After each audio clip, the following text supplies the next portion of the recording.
Yes, ladies and gentlemen, हम लोग Canada में हैं, Toronto, and we are continuing our series of the FIFA World Cup. This is Chasing Trophies, your home of this year's FIFA World Cup, which will be taking place in America, Canada, and Mexico. Today's topic is the GOAT, Cristiano Ronaldo. I know for some people he is not the GOAT, for a lot of people he is Cristiano Ronaldo, and will he finally win a World Cup with Portugal? That is the biggest question. He's been playing World Cup football since 2006. I remember that spaghetti hair when he got Wayne Rooney sent off, and there was a clash between Man United fans, and now he has a stacked team behind him. And credit to him for inspiring these young players. You have Bruno Fernandes, Rafael Leao, you've got Vitinha, you've got Neves, Cancelo, all these people who have been inspired by Cristiano Ronaldo, the dedication that he's shown over the years. I honestly thought the game against Morocco in the Qatar World Cup was Ronaldo's last game, and a lot of Ronaldo fans were gutted. They were absolutely distressed, and on top of that, Messi and Argentina won the World Cup. It didn't sit down too well with Ronaldo fans, but hats off to Cristiano Ronaldo, his dedication, his fitness, his work ethic. He is playing another World Cup. He went to Saudi Arabia. A lot of people questioned him, like, if you're going to Saudi, yeah, you can't play on the international stage, but he's won the Saudi League and he is back on the international stage. He has a great relationship with the manager. They want to play him. The teammates love him as well.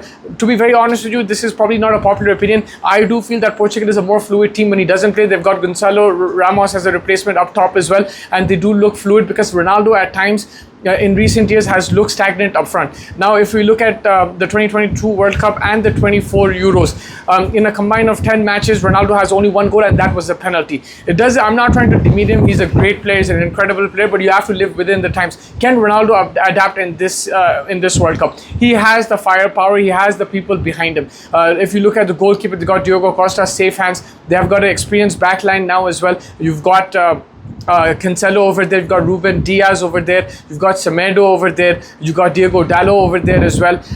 Nuno Mendes is also there, so you've got a solid backline. They can keep clean sheets. I do miss the Carvalho Pepe kind of centre back pairing, but now if you look at it as an overall defensive unit, they look pretty solid. They have options off the bench as well.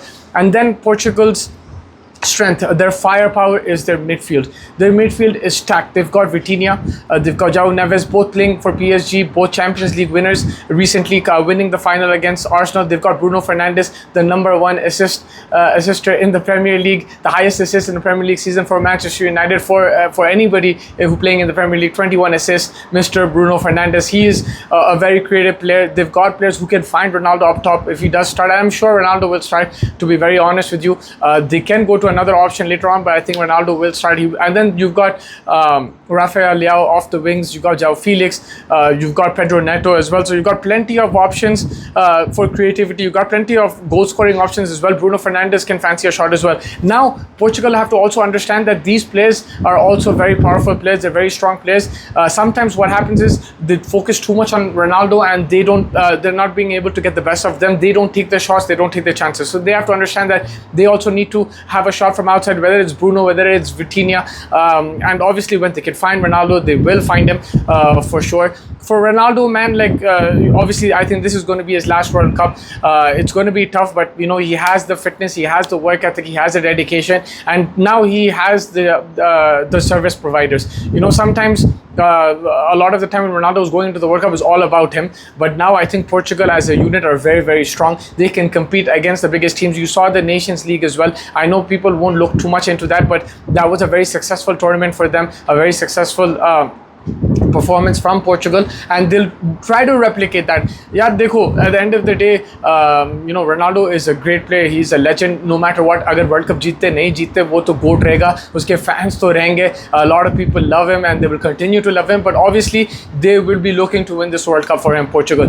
Whether he starts, he doesn't start, they are going to look to win the World Cup for them. They're going to be dedicated, motivated, and why not, man? If I'm playing for Portugal and I see Ronaldo is over there, I'm like, man, this guy's done so much for the country. He's done so much for football. Let me do something for him, right? If you saw 2011, Sachin Tendulkar was carried by the team. He was crazy himself, but something like that. that the players will try to find something. They have that motivation and they have the skill as well, man. Portugal is a very, very solid team.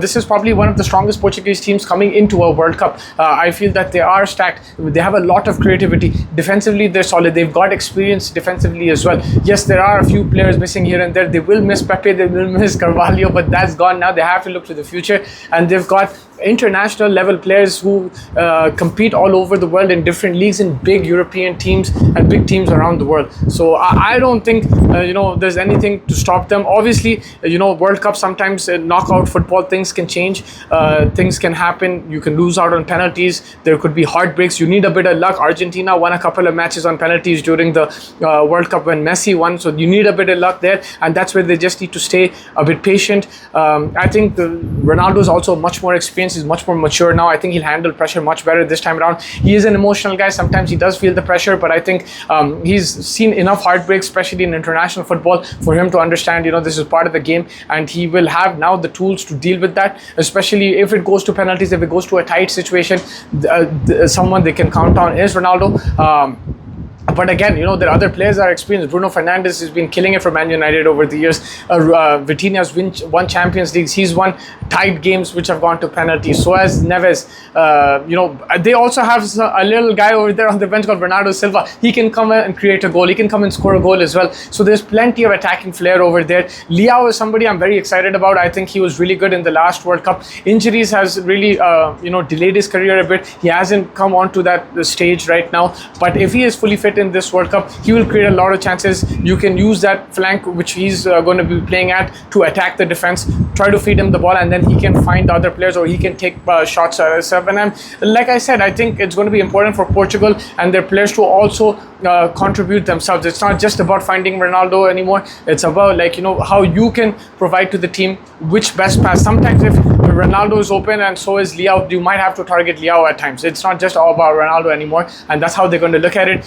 They were pretty successful in the Nations League, but yeah, I think what I saw in the Euros and the World Cup, I felt that they were a fluid team without him. But forget that now. He is going to play. He's going to start, and I'm sure he's going to be fit as well. And they'll be hoping to go really long. Look, they have Gonzalo Ramos as well. It's a long World Cup. It's a long tournament. It's going to be more than a month. It's going to be around 6 weeks. So if they need to rotate Ronaldo, if they need to sub him off, or they need to bench him, they can do that. They have options off the bench as well. And it'll be interesting to see where they go. I think Portugal can go far. They can go all the way.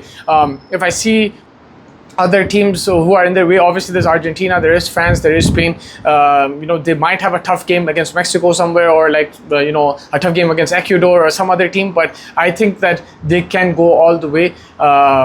It's not like nothing can stop them. Things can stop them. Obviously, there could be luck. There could be a team better on the day. Like I said, Spain also play high possession football. They will cause problems. France are a star-studded team. They will cause problems for Portugal as well. You never know, if you get Brazil on a fine day and they start balling out, that could also be a obstacle for Portugal. Argentina have the experience of winning the World Cup as well, so it's not going to be easy. I would love to see a Portugal-Argentina final. I'm sure the whole world would, or like a knockout game between the two. But yeah, let's see, man. Ronaldo fans, make sure you guys are hitting the like button, subscribe button. Stay tuned to Chasing Trophies for the latest content from the FIFA World Cup.